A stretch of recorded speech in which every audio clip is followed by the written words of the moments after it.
aren't working. Hello, sirs. My name is Blue. Today we are lost in Homestuck Epilogue meet chapter page 29, whatever you want to call it. I'm calling them chapters. I have been this entire time. Anyways. The elevator to Jane's office opens, and she stumbles inside. The last traces of trickster mode are bleeding off her aura. The great gift... Trickster mode? Wait, what? She went into trickster mode? What? Why?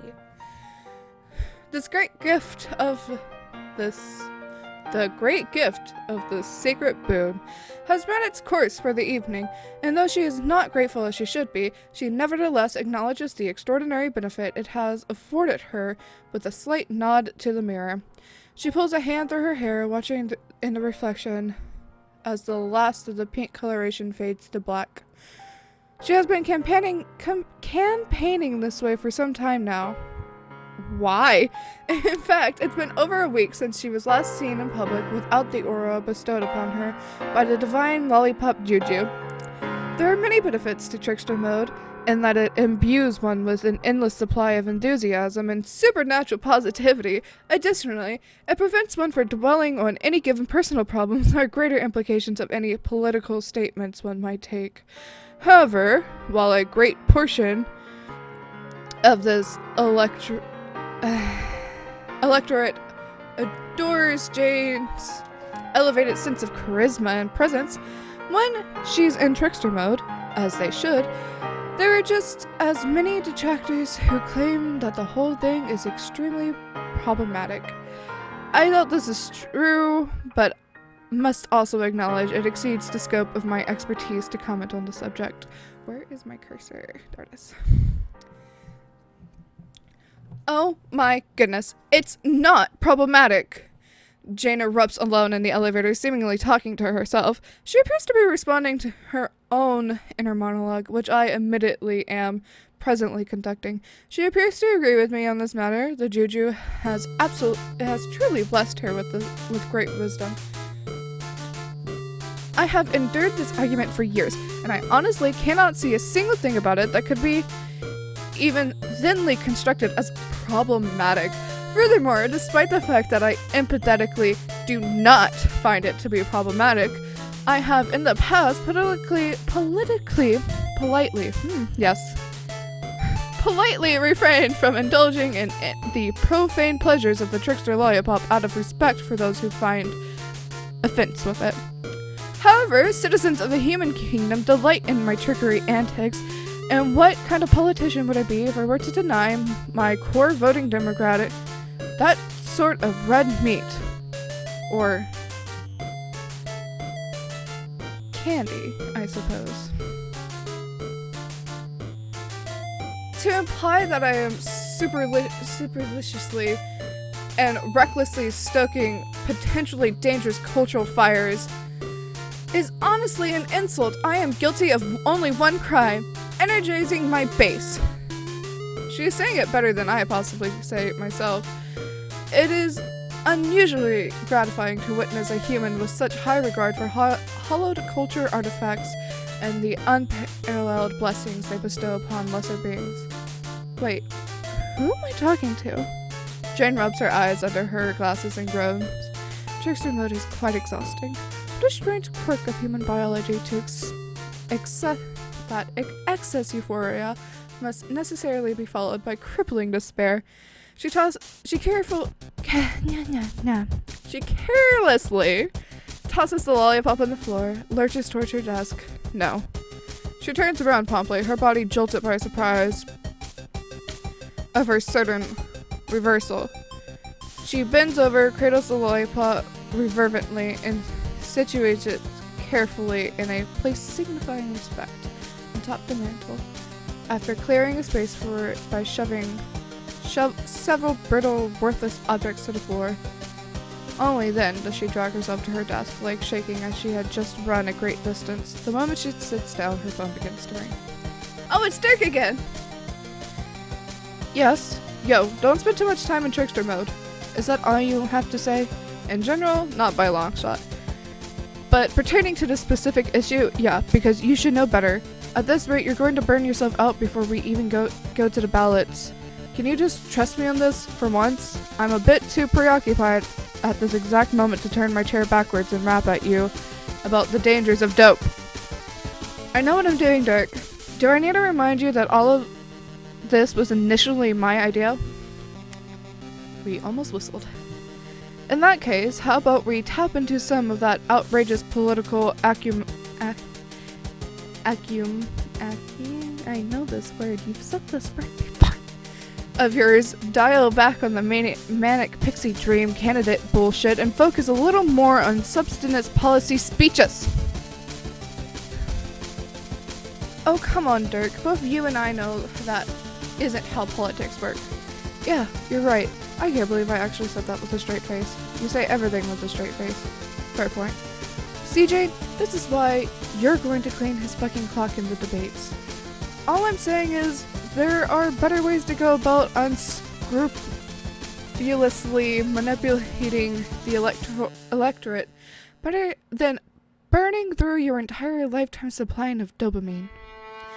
Like, perhaps gaining the ever-vaunted endorsement of one Jake English? Exactly. You know, the last time we spoke about this issue, I could have sworn you asked me to let you handle Jake. I guess I did say that.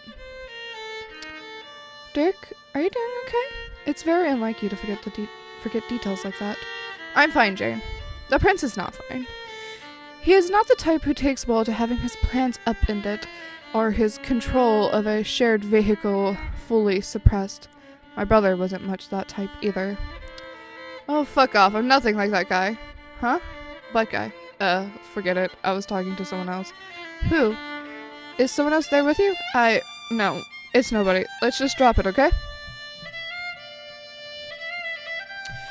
Yet, unfortunately for everyone in the corporeal room, the prince isn't the type to overlook the need for a backup plan either.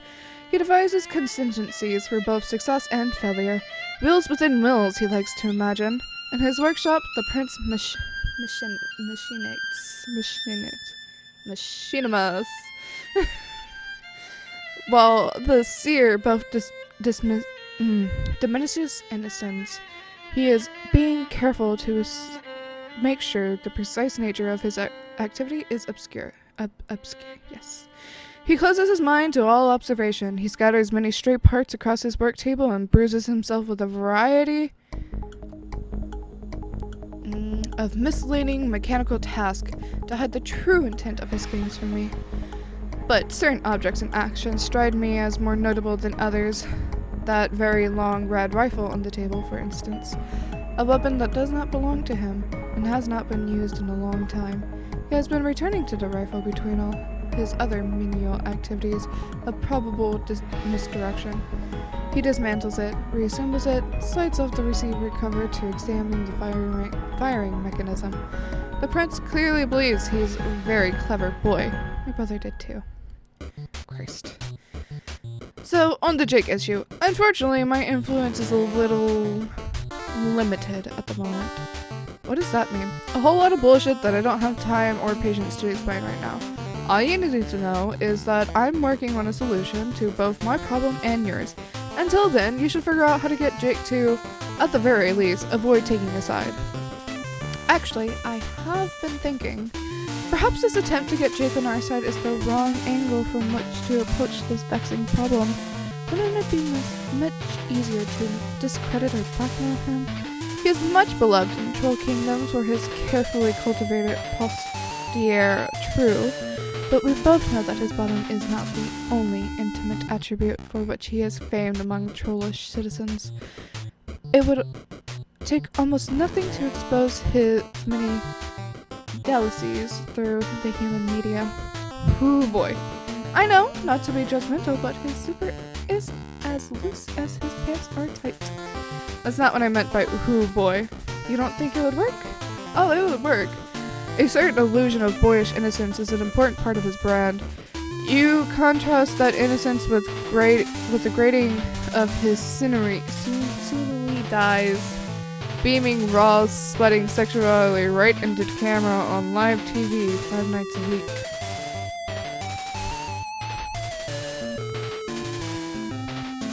That's what makes Jake English work as a marketable commodity. The tension between two inherent friction there. The tension between the two, the inherent friction there. He's gotta look as coy as all get out, like he has no idea how sexy he is. Like if you actually got him in bed, he'd completely disintegrate into a blushing mess of hesitation and sexless uncertainty. Wow, I've never heard anything more preposterous in my life. Yeah, well, his fans get off on it. So what's the problem? The part of your plan involves exposing his promiscuity with trolls in order to hurt his chances with the human vote, and thereby framing interspecies sex as an inherently scandalous thing. I don't know, Jane, that sounds pretty fucking xenophobic. Ugh, not again! What isn't xenophobic? Well, for one thing, what you just said there, probably also xenophobic. What? Sorry, that's just how it is. You either gotta roll with the bullshit or decide to commit laborious, symbolic, melodramatic suicide in the process of utterly giving up. Yes, it is confusing. But that's why you're lucky to have me as your top advisor and strategist. The prince appears to have discarded the pretense of misdirection at his work table and is focused solely on the red rifle. He clicks the casing back into place, sets the weapon on his shoulder so he can test the view through the scope. The setting sun bounces off the slick red metal and slices a bar of light across the wall behind him. Dirk, do you want me to deal with Jake or not? You've offered nothing helpful yet, but you've shut down all my ideas. That's because lately all of your ideas have been fucking terrible, Jane. Seriously, you got to quit the trickster pop. It's rotting your brain, said the heathen, the cur, the true Philistine. Jane's head swivels shortly to look at the juju on the mantle. She admires it longingly. Tirelessly. She will never relinquish her priceless boon, no matter what the reprehensible lies. The prince whispers in her ear. What do you want me to do? Play defense for a while. Like I said, I got some cakes in the oven, so to speak. But we can't set them on the cooling plate just yet, so go make some fondant in the meantime. Jane frowns. The baking metaphor felt like one contrived purely for her benefit, and therefore condescending. And yet she hates how effective it was. She lamentates her own weakness for being so easily swayed by a well-delivered baking comparison. She lets the prince go and begins making her own plans. In his workshop, the prince lines up an imaginary shot. He pulls the trigger, listening to the pieces within slide and click together in a satisfying concert of metallic sounds, impeccably assembled, perfectly graced. The gun is not loaded, but the shot goes off without a hitch. What do you think you're up to, Prince? Your ass is mine, Jake English. He speaks under his breath inaudibly, perhaps frustrated, accustomed to scheming while others looked over his shoulder. It's possible he's not as bold or as confident in his designs as I believed. I fucking said, your ass is mine, Jake English.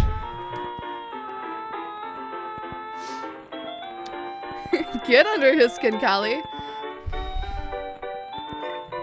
Oh, I forgot to turn off my ringer. Okay. It's off now. I have to speak for Jake again. This is gonna be fun! So much fun! Okay. Chaps, don't you love the rigorous jaunt about the wilds first thing in the morning, middle thing in the day, and last thing in the evening? No. Carcat both looks and feels uncomfortable in his red and gray suit. He is tired from an afternoon of campaigning in the consort kingdom. Jake is jaunting rigorously as he pitted up the ridge of the mountain behind his mansion. Every now and then he pauses to accommodate the pace of his less limber friends. By Jove, Carcat, that you are so winded by such little activity is truly alarming. We've been hiking for a fucking hour, dipshit. I can already feel my legs starting to lock up. I think they're getting a head start on the rigor mortis, because you're fucking killing me is what I'm saying, by making me hike through nature in a fucking suit. Great work, everyone. You'll be offering up a pre-assassinated president to a frenzied electorate. Awesome strategy. Perhaps you need a better calisthenics routine. I don't know workout words, I'm sorry. I can suggest several alterations to your morning workout, and even give you a lesson or two myself. My morning workout? I couldn't think of a more offensively presumptuous phrase if I tried. Also, what the fuck is that word again? Is that the name of your fan cherub? Karkat's tirade is interrupted as he trips over a protruding tree root. Dave, who has been cheating on their hike by hovering slightly off the ground while they're walking, catches Karkat before his face hits the dirt. He sets his companion upright and continues to guide him with his hand on his back as he walks, the way an older human does with a small child who is learning to ride a bicycle. Hey, Jake, we're cool on the whole cardio program or whatever. Karkat's not really what I'd call a kinesthetic learner.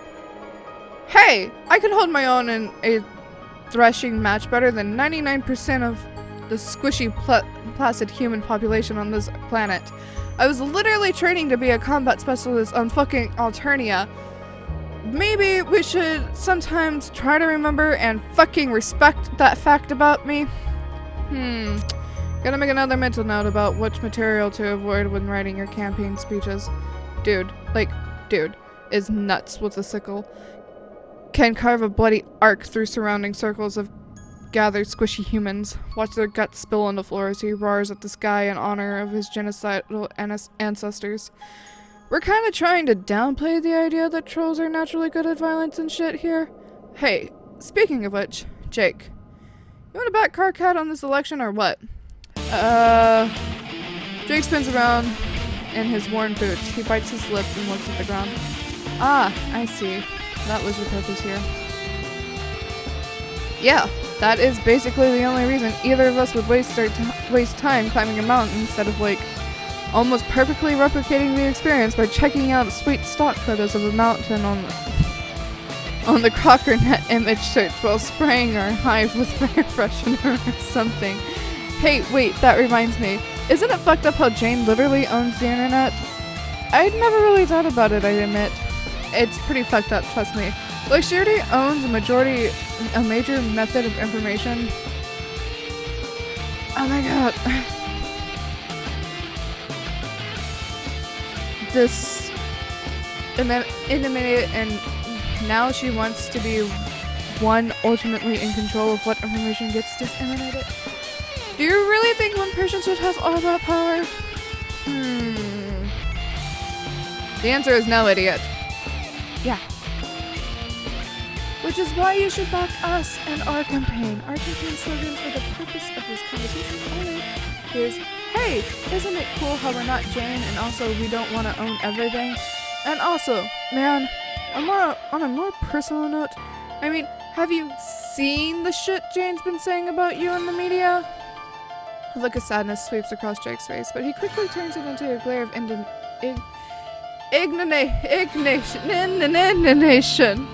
Yeah, we're going with that. I've seen all this shit you've been saying about her. Your poorly optimized billboards about huge dunks on the economy and neoliberal austerity measures tumbling down, geometrically improbable staircases have made quite a stir in the neighborhood. These advertisements play at all hours of the night. My good man, one can hardly get a wink of sleep. Yeah, but at least we paid for it out of our campaign dollars instead of spinelessly setting up super PACs to spew out propaganda for us. Super PACs? Oh yeah, listen to this bullshit. So they're technically expenditure independent committees, meaning they can allocate unlimited funding for... Karkat covers Dave's mouth, having the concept of Super PAC elaborately explained in his presence more than once. In his estimation, there are a few individuals in this world who would benefit less from an in-depth discussion of political financing procedure than Jake English.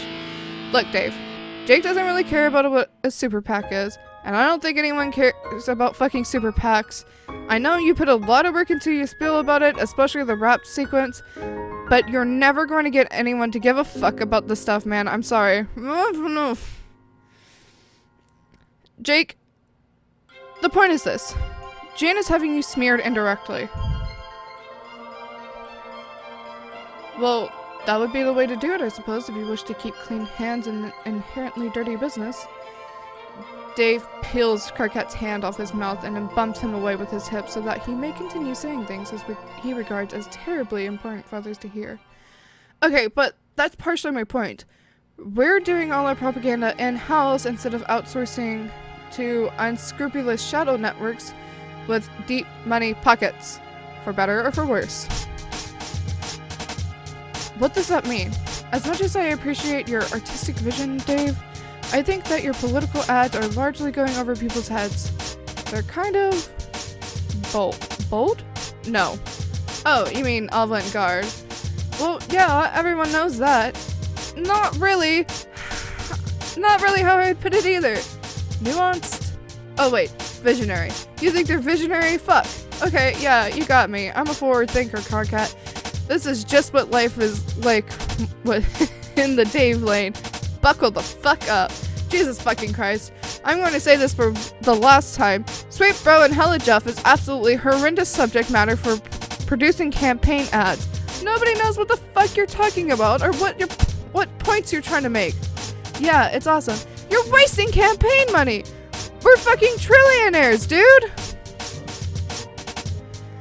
As the Vantes campaign bickers internally, Jake becomes pensive, thoughtful. He kicks a rock over the edge of the trail and watches it bounce down the mountain with a baleful expression.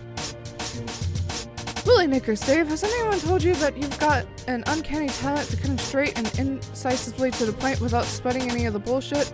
You're rather like Dirk in that way, actually. What? Dave is good at cutting through bullshit? Strider is a fog machine of pure bullshit. There is nothing that comes out of his mouth that is not bullshit. That's basically true.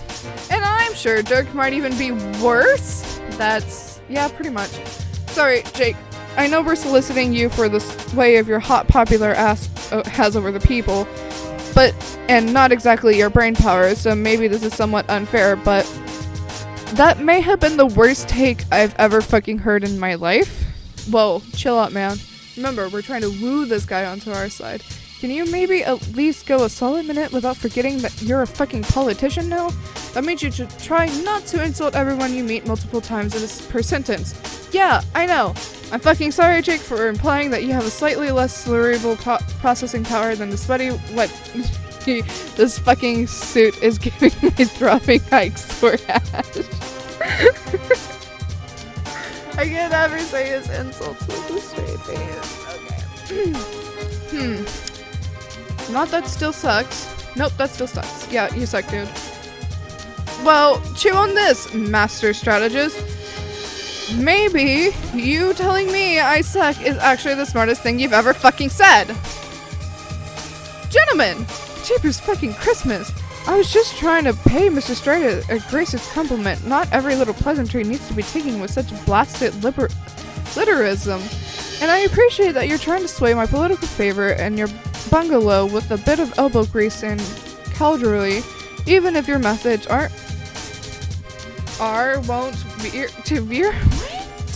Even if your methods are wont to veer into slowly throated invective, and virtually every single exchange, no matter how harmless, I am highlighting shit.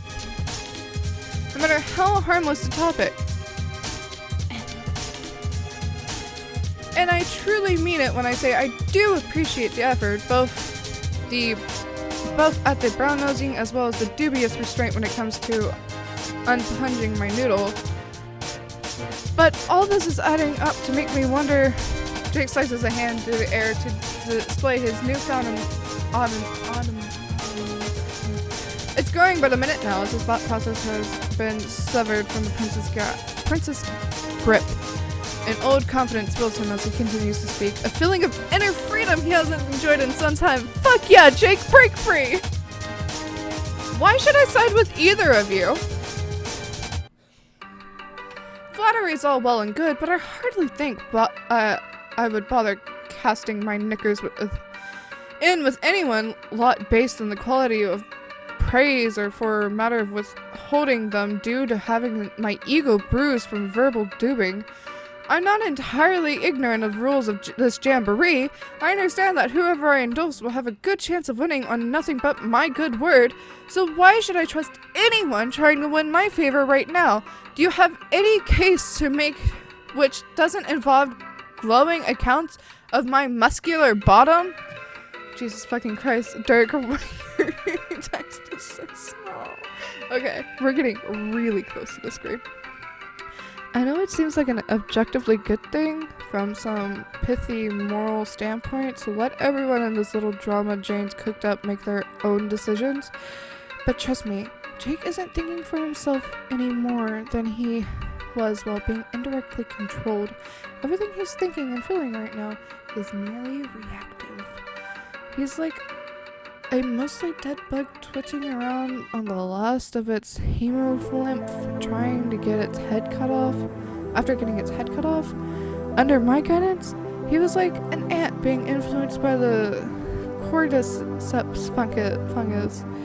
You can't really call one of these better than the other, but at least the latter is being directed towards some greater purpose. For the moment, Jake thinks he hears something, a minuscule voice prattling along vaingloriously, but he realizes it's only a tiny insect buzzing about his ear like a gnat-like presence of absolutely no consequence. He simply waves it away. Kelly is having none of your bullshit, Dirk. Okay, yeah, we can do that. You mean like an actual pitch on policy or shit or vision for the world? We can set you up, bro. Or, I mean, this guy can. That's what he's made for. Born fucking leader right here. What? Take it away, man. Our boy Jake here wants to be goddamn dazzled. Dave grins and affectionately taps Karkat on the head with his knuckles. Karkat unwinds from Dave's loose embrace, takes a deep breath, and clambers on the ridge to speak with Jake in a more personable proximity. He has learned new methods for connecting with others on his campaign trail. How to speak broadly with sweeping connection, and yet create a sense of intimacy while addressing an individual. He has learned to come across as one who was once a leader and could be again. Look, Jake. I'm not going to try to sell you some ludicrous story about how I'm the best candidate RC has ever seen or anything. I'm not going to be that arrogant, especially since my arm had to be twisted right out of its socket to get me to even run. But, at least we're not hiding our intentions. At this point, it's not a policy beef that I have with Jane Crocker. Yeah, I am the one with the policy beef. Corporate welfare destroys public infrastructure. Shut up, I'm talking. Word. We're still living in an incredibly young planet. Let's be real. Every president up until now has been some bozo basically play acting at being in charge, because this whole time everyone's been holding their breath waiting for one of us to run. Whoever wins, me or Jane, will set the tone for subsequent administrations for who knows how fucking long. It's entirely possible that Jane will prove to be a competent president. I have no doubts on her administrative acumen, considering that's probably the only fucking thing she has going for her besides a series of physical attributions, which I keep being told aren't too hard on the eyes, but frankly, I still don't know if I'm seeing it. I mean, she's like, alright, I fucking guess? Now let's not be too unfair, old chap. I think I'm allowed to be unfair when she's holding the reproductive rights of my entire species hostage. Ah, point well met. Jake, she will set a horrible precedent. She's indirect, she's privileged, she's concerned with how things look rather than how things are. No matter how nice she was when you were kids, her dedication to the appearance of that niceness has already led her down a path of corruption and duplicity. Because when you live inside a skin that's a lie, you're You'll either grow to fit it or collapse under the unbearable weight of your own shit-spewing cognitive dissonance. Trust me, I fucking know, because I used to spew an untold amount of shit. Yeah, used to. Dude! What the fuck do you want? Get off my bulge! You wanted me to spend some fucking gold to bust up the good shit? There, I said it! That was the good shit! I'm done. I did my thing. This menacing half-foot in the tiny shorts can do whatever the fuck he wants now. No, that was good, man. I was just messing with you. Great job, dude. I love it.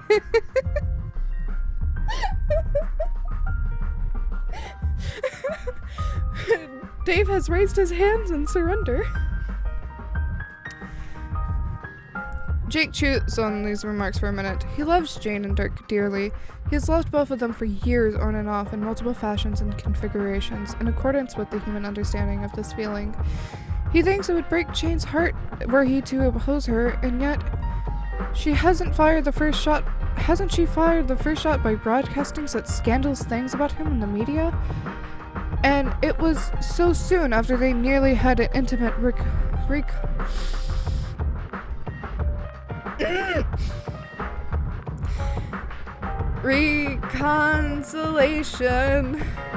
The more he thinks on it, the more Jake struggles to believe in the sincerity behind Jane's friendship with him. And the prince? Dirk, as he knows him, hasn't been given much thought by Jake recently. Jake has been savoring the fruits of mental liberation he's barely aware of it, let alone capable of comprehending. When he considers crossing Dirk, he's not afraid of making him angry or hurting his feelings. He simply always wanted to avoid disappointing him. And yet, with the cognitive cloud of Dirk's influence dispelled, Jake now cannot shake the feeling that his best course of action would be the one that asserts the most independence from Dirk. Disappointment be damned! To whatever extent the prince intends to put Jake's life in jeopardy, for now his agency remains safely obscured from his sniper sight. Well, dash my wig. I'll do it. Dash your what? Fuck yeah! Oh. Okay, one more chapter, because I can. Oh, we're back with John and Terezi! Chapter 31! Terezi is munching her way through another tin of human fatherly tobacco as John crawls into the back seat. This has been their ritual for several days. Precisely how many, they couldn't say. Between her frequent naps and his diligence in keeping a lookout for any additional survivors, they have been losing track of time. John, eyes unfocused, stares into the expanse of nothingness. Perhaps he imagines it, but it seems as if the emptiness itself is curving against the staggered weight of the black hole they orbit. He hasn't seen any sign of Vriska. He's seen no one at all. It's just him, Terezi, and the sky on all sides. He scoots back to lean against the car door, drawing his knees up to his chest, unsure how to act around Terezi or how much room to give her.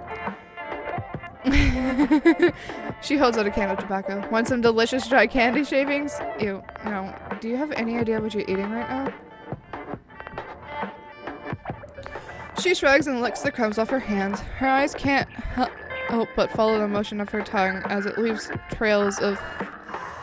His eyes can't help but follow the motion of her tongue as it leaves a trail of faintly teal saliva behind that glistens in a strange light coming through the windows.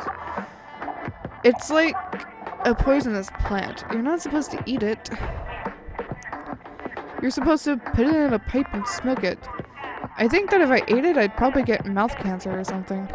Well, if you were blind and saw with your nose and tongue, it would taste like chocolate. Seriously? So, is that kind of like synesthesia? You know this word. Are all trolls like that or just you? I've always wondered. She gives him a narrowed-eyed look. Her thick eyelashes shadow her gaze. He feels anxious without knowing why, as if he's waiting for something to happen, for something to change. Why, John? Are you curious about me?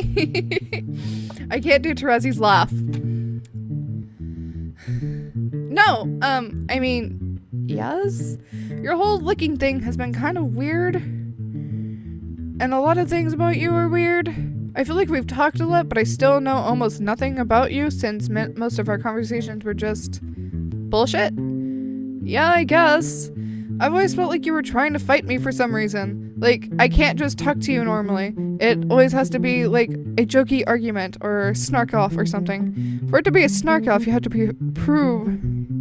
prove a worthy opponent, Egbert. See? Like that. You just always do that.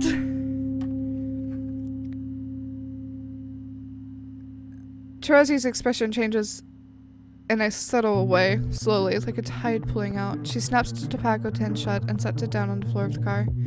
I suppose I can be pretty difficult to be around. Oh, no. I didn't mean... I'm sorry, Terezi. He unfolds his legs so he can set a comforting hand on her shoulder. He wonders if he's allowed to linger longer than it should. Look, I've been really depressed and antisocial for the last few years. So, I guess going on this insane suicide mission out of nowhere has been making me get all philosophical about my relationships and shit. I think I've been out here long enough that I'm starting to forget certain basic things. Feel like what certain basic things feel like, if that makes sense. I feel like I'm all numb inside, and this fucking tooth in my chest isn't helping either. I think I just want to have a real conversation with someone. He pushes her shoulder lightly so that they're looking at each other. Trezzy, I want to have a real conversation with you. Trezzy makes a very close eyes nose contact with John in a way that comes across as intentionally sincere. This arrangement lasts for about 10 seconds before her mouth cracks into a grin and she doubles over laughing. Oh my god, that's the lamest thing I've heard in my entire life. Oh, come on. Egbert, no matter how old or young you are, you never change. You are positively and truly and undeniable the biggest fucking dork I have ever known. Okay, I get it. Sorry I said anything. Jeez. Oh, don't look at it like that. I didn't say it was a bad thing. I actually find it refreshing. She pulls her legs up under her. Her shoes catch in the light and reflect all over the ceiling in little red dots. John's heart skips a beat. You're wearing jade shoes. Trezzy frowns and her eyes widen as if she's been caught. Her reply is defensive. They were in the wallet. Yeah, I guess I put them there. I like them. I can take them off if it's creeping you, though. No, it's fine. Just made me think about the Doom timeline, he means. The state of session he entered, where he was confronted with billions of pieces of debris from several shattered planets. He pictures Terezzi's lifeless body as it collapsed into a corpse-shaped chalk outline she drew for herself. You know what happened, right? The first time we all met up and tried to fight the contents.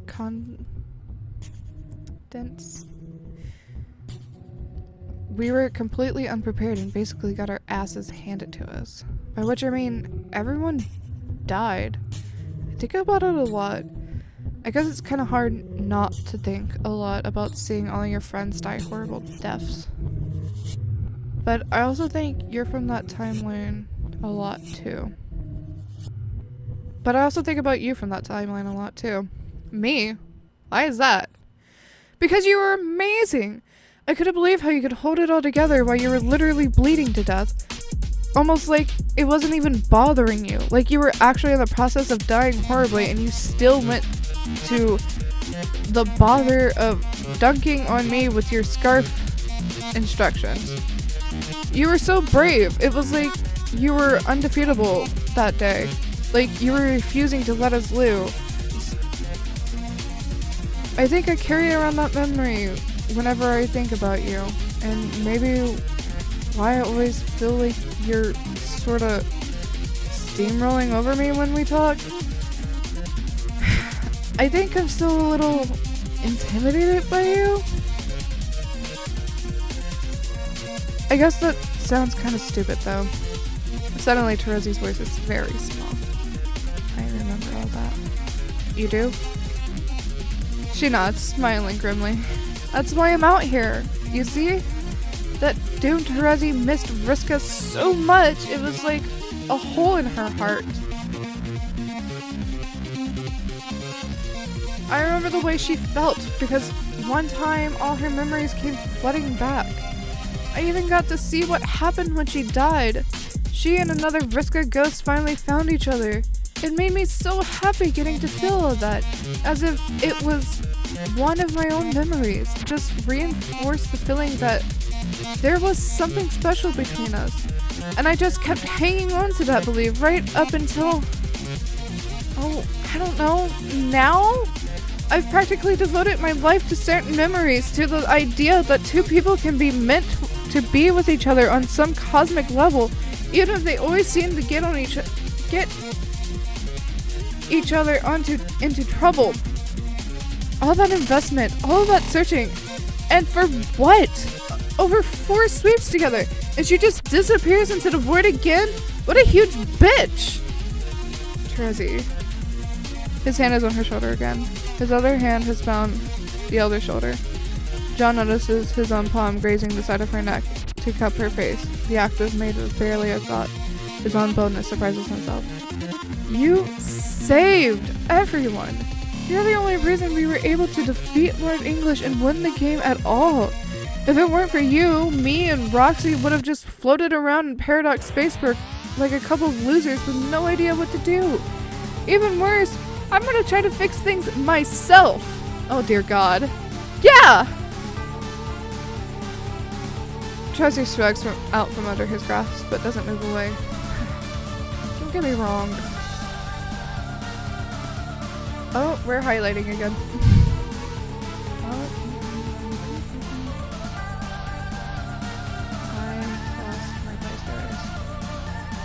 I'm not discounting the objective value of my other self's actions. I'm glad that we didn't all die in the doomed timeline and let Lord English finish eating all space-time, but I don't feel it. It's not a rational emotion, John. It's like you. Me? Yeah, you! Why are you still out here with me? Because I'm not just going to leave you here to die? You've made very few overtures regarding the subject of going home. You're just letting me continue to pointlessly circle this fucking black hole even though it's obvious that Vriska is dead. And you're just letting yourself be out here too, as if we spiral down this load caper together. Oh. I don't know. I hadn't thought about it, to be honest. Exactly! Earthsea is perfect, isn't it? But not for you. You don't feel it. John swallows a thick breath. He reminds himself that he never wanted perfection, never asked for it, and yet he feels guilty every day for failing to enjoy it as much as he believed he was supposed to. You're right. I don't. You've been depressed and antisocial these last few years. I bet that your friends missed you. Probably. But for some reason, I don't feel like I have anything to go home to. You're right. It's not a rational feeling. But it's there anyways. A tear hits his knee, staining his pants dark. A tear hits his knee, staining his pants dark. He rubs his eyes furiously, afraid Terezi will mock him for his childish display of emotion, but she just watches him, patient and sympathetic. She tips her head to one side and asks, "What ended up happening with Roxy?" I don't know. We just sort of stopped hanging out regularly, and when she got close with Callie, I felt too awkward to try to figure out where their relationship stood. Really? What? I just assumed that by now you two might have gotten together. Really? Why? No reason, just a hunch. I don't think it would have worked out though. What makes you say that? Her nose, she taps her nose and winks. I don't know. That's what having a fucking hunch means, nerd. Ugh, you're impossible. True, but you like me anyway. Yeah, I actually missed you, you know? More than I thought. John wonders after he makes the statement, what if she just needed someone to tell her that she was missed? A bit late to consider the question, but he considers it anyways. Perhaps this will make her want to end the search and come home with him. He wonders if the Terezi is right. The Terezi to ask. He wonders if the time is right. The time to ask. Terezi, come home with me. She shakes her head, her face turned against the light so he can't read her expression. I'm not ready yet. When will you be? I don't know. Maybe never? If you hadn't found me, I probably would have died, right? Is that what I want?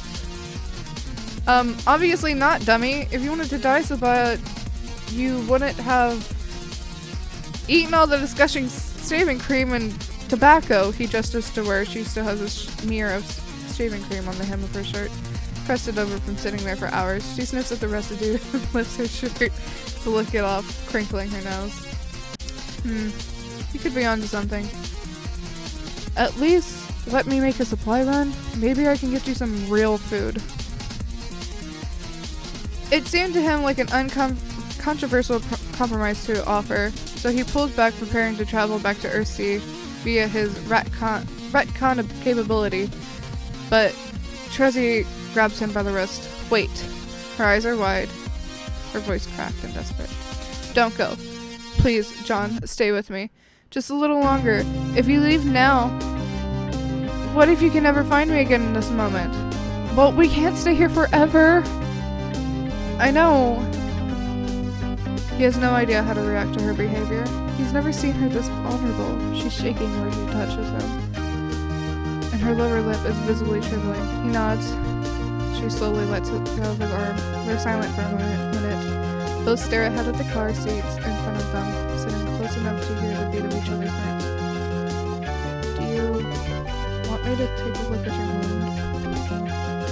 John is getting so used to the pain he's almost forgotten about it. He looks down at the place where his shirt has grown stiff from the congealed blood. Now that he throws on it, he can feel the ache again, both from the tooth piercing his flesh and more, and insidiously from the poison it has been delivering into his bloodstream. Yeah, we should probably do something about that. I feel like if I was going to die from it, I would have done that already, but it's really lodged in there, huh? I thought maybe it'd just come out on its own, like when you get a splinter in your foot. You're really dumb, aren't you? Oh, hello, Dirk. He rolls his eyes. Terezi produces her cane and unsheaths the blade in one fluid motion. The metal rasps against the grain of its sheath rather loudly. I'm sorry, what? What doesn't? The sound resonates through the car,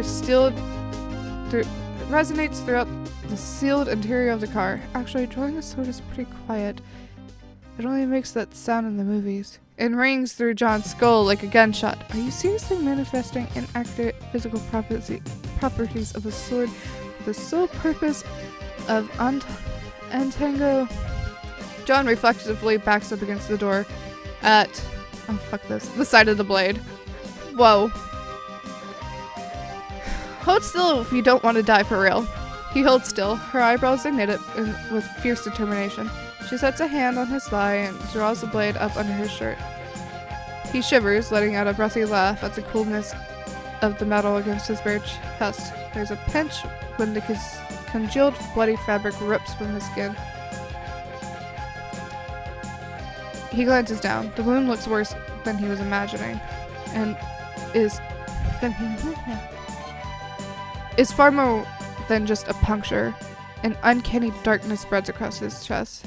The gash is scabbing at the edges, bruised all around. His entire torso appears to be a molten mess of purple and yellow, like the sort of fancy earth cheese. Terezi's blade cuts into it as easily as if it were. Oh, fuck! Ow! Could have used some warning there, Terezi. What the hell did you think I was going to do with the sword, idiot? She's close enough that her breath washes over his face. It smells like shaving cream and tobacco, which is jarring to him, if not surprising. She is without her glasses, and so close that John notices he hasn't had the occasion to before.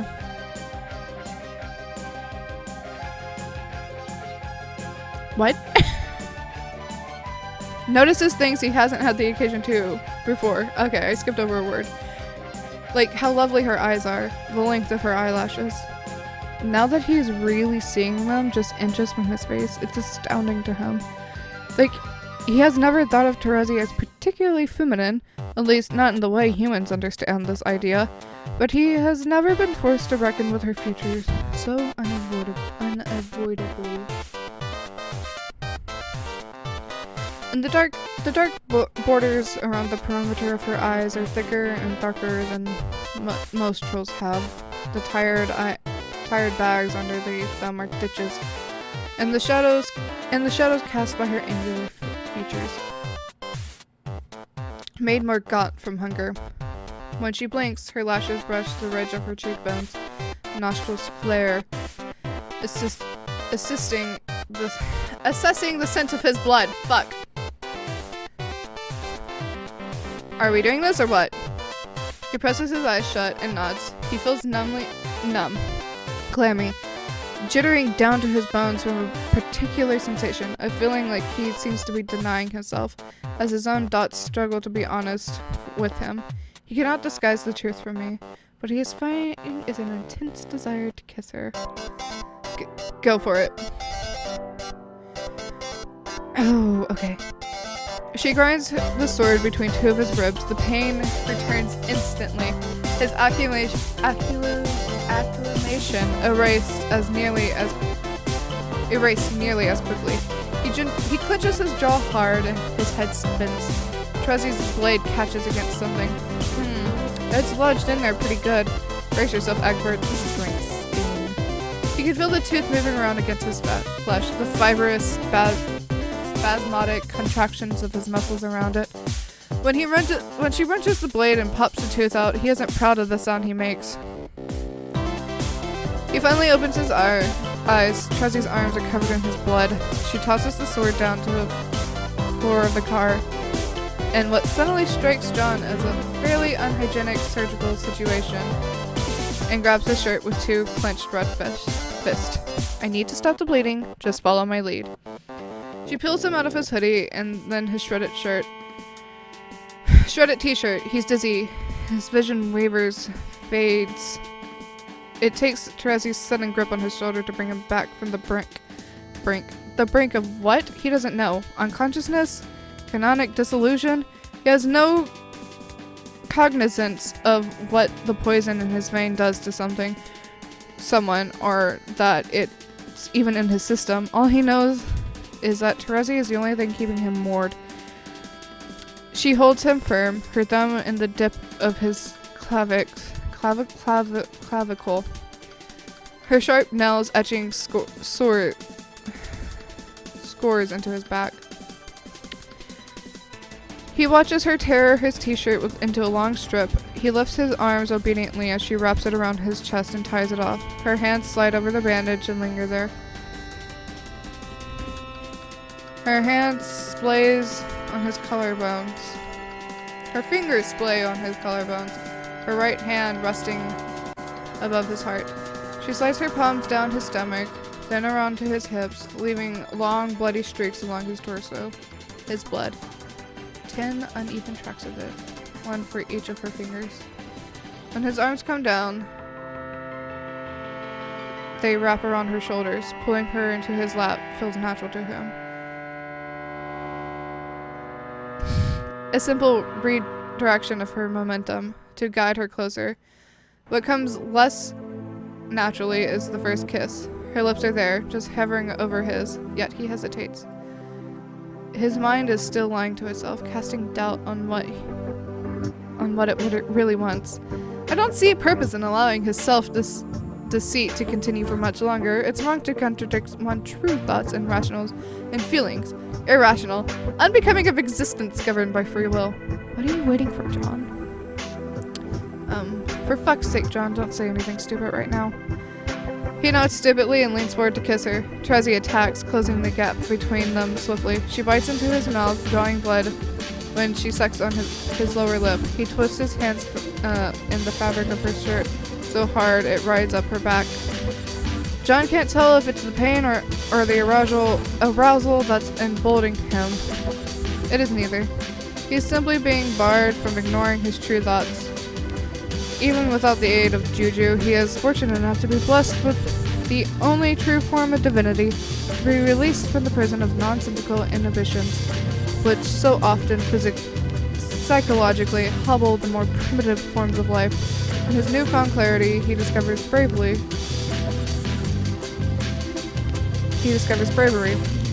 Pulls Teresa's shirt off all the way and does what he really wants to do. Should I put a mature warning? I guess this is your warning. Which goes his hands all the way up the curve of her spine. She sighs into his mouth. Oh my god, your blood smells delicious. Wow. Wow, okay, I think you're really pretty in the light of the dead universe.